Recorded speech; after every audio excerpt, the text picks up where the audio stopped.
Jeudi 7 novembre, c'est l'actualité régionale. Bonjour à toutes et à tous, bienvenue dans cette nouvelle édition. Comme toujours, on démarre par vos prévisions météo, avec encore beaucoup de pluie la nuit dernière et ce matin dans la région du littoral. À la métropole lilloise, une perturbation a traversé le Nord-Pas-de-Calais. Le temps devrait en partie se dégager cet après-midi pour laisser place à quelques éclaircies, un peu de ciel bleu, un peu de soleil, mais aussi des averses localement, toujours possibles.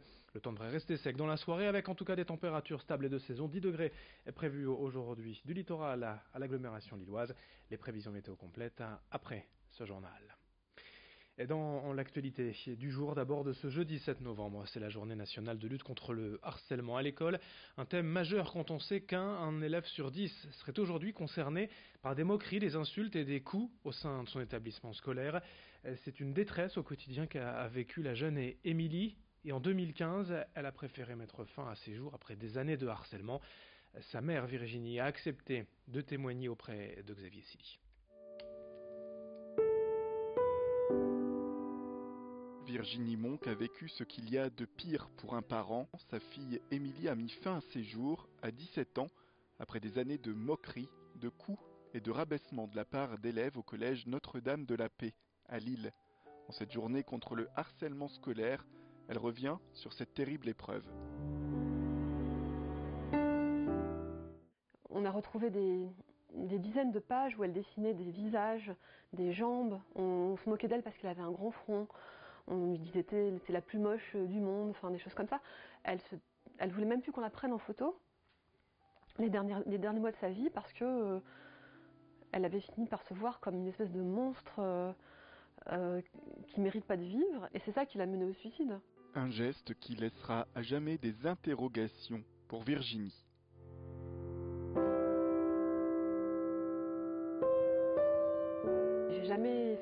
J'ai jamais réussi à avoir une personne pour répondre à mes questions. Pourquoi ma fille? Pourquoi elle? Qu'est-ce qu'elle avait fait?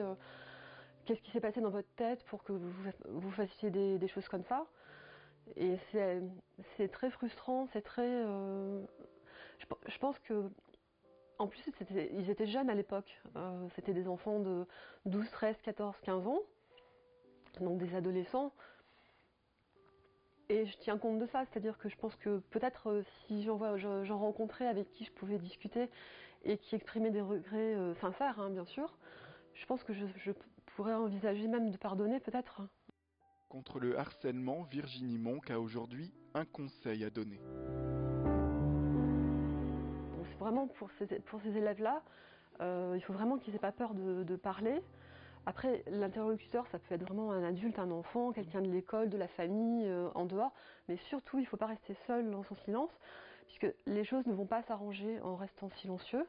Peut-être même qu'en faisant ça, on va aider d'autres personnes qui sont également victimes. Et aussi faire prendre conscience aux agresseurs de ce qu'ils font. Parce que par la suite, ils vont devenir des adultes et qui auront des enfants, qui seront peut-être un jour aussi eux-mêmes harcelés ou harceleurs. Et pour stopper le harcèlement, il faut briser la loi du silence, réussir à en parler. Pour cela, il y a un numéro de téléphone gratuit et accessible, c'est le 3020. Dans cette édition, et également on vous en a déjà parlé il y a quelques jours à peine, dans l'Audomarois, les eaux de mer pourraient recouvrir d'ici les prochaines décennies le triangle Calais-Saint-Omer-Dunkerque, selon de récentes études.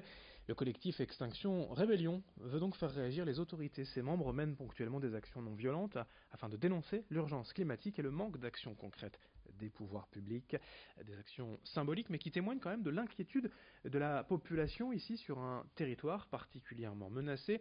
Écoutez l'une de ces militantes au micro de Lolita Perron. 2 degrés de plus dans 50 ans, c'est 1 mètre d'eau en plus. Et donc dans le triangle Saint-Omer, Calais, Dunkerque, on sait qu'il y a plein d'endroits où on est au-dessous du niveau de la mer et où donc on sera les pieds dans l'eau. Donc là, il s'agit d'autre chose que de ce qu'on vit aujourd'hui, tout bêtement, des inondations de saison. Non, il s'agit d'une montée des eaux salées. Ça va avoir forcément un impact majeur sur les écosystèmes et sur nos vies, sur l'économie, sur l'activité économique des personnes, sur notre santé, sur nos logements. Il y aura forcément des déplacements de population également. Autre actualité nationale en région, la colère des enseignants exprimée hier devant le rectorat de l'académie. De nouveau, ils dénoncent leurs conditions de travail et le manque de moyens, notamment des directeurs du primaire. Après le suicide de Christine Renon, directrice d'école en Seine-Saint-Denis, des rassemblements ont été organisés partout en France en guise de soutien et de solidarité et pour exprimer le mal-être de ces directeurs d'école qui ont de plus en plus de travail à concilier au quotidien, ce qui entraîne fatigue et burn-out ou pire encore. Explication au micro de Florine Curec. Je pense qu'on a perdu en qualité de service public avec la fin des secrétaires, puisqu'elle permettait les ouvertures de portes, chose que nous devons faire nous maintenant, même si nous sommes en charge des classes. Les sécurités dans le cadre des plans de prévention attentats, on doit ouvrir de manière physique les portes, même si on voit par l'interphone les personnes. Les secrétaires étaient également là pour nous aider d'un point de vue administratif et permettre également une communication meilleure avec les familles, chose que nous avons perdu. Et donc on est plus vulnérable effectivement avec beaucoup de fatigue nerveuse. Et pour vous donner juste une anecdote, j'ai un de mes collègues qui récemment me disait qu'il pleurait dans sa voiture avant de venir à l'école. On termine ce journal sur une note plus douce pour découvrir ensemble une production de plantes aromatiques et de fleurs comestibles dans la région à Quesnoy-sur-Deûle. Florence Debacker cultive depuis 2 ans une petite parcelle de 1500 mètres carrés. Aujourd'hui les cultures sont terminées. Florence a entamé le travail de séchage des fleurs et des plantes avant la mise en forme du produit sous forme de sirop, tisane, confiture ou aromates. Elle ne travaille pour l'instant que sur les marchés mais espère bien ouvrir son commerce d'ici peu pour montrer que ce type de production a toute sa place ici dans la région. Explication au micro de Rémi Desremeaux. C'est l'idée de dire il n'y a pas que le thym et le romarin. Ici, il y a aussi des tas de plantes qui sont très intéressantes, notamment des plantes sauvages comme la fleur de sureau, la fleur de pissenlit, qui sont intéressantes pour leur vertu, mais aussi aromatiquement. On peut en faire des tas de choses. Des plantes sauvages, on peut les intégrer dans la cuisine. Et donc, c'est une façon de dire que voilà, c'est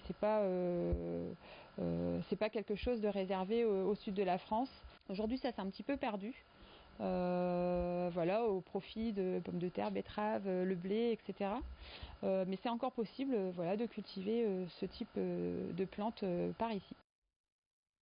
Fin de cette édition régionale, à suivre vos prévisions météo et un autre journal dans 8 minutes dès le prochain quart d'heure. Très bonne journée à toutes et à tous.